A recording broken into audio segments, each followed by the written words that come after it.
Alatsinainy faha 12 volana Martsa taona 2024. Evanjely masina nosoratan'i Masina Joany. Nalany atao amin'ny toko faha-4 andininy faha 7 hatramin'ny faha 4 mandehana fa velona ny zanakao.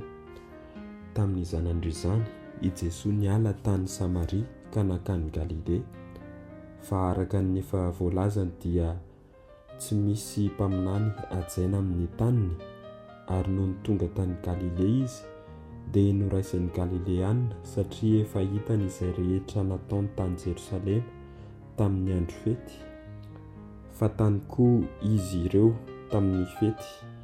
Dia nakany Kana any Galile indray izy, tany amin'ilay nanovan'ny rano odivay, ary nisy kosa manam-boninahitra anankiray nananjanaka lahy narary tany Kafarnaoma, ka noho ny reny fa hoe tonga avy any Jodea ao Galile i Jesoa, dia nanantona azy izy ka nangataka azy hidina hanasitrana ny zanany vao faty.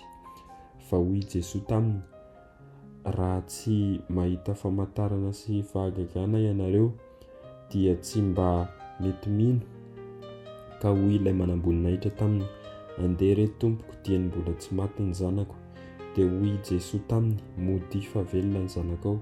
Ary niny teny nolazainy Jesoa taminy izy ka lasa nody.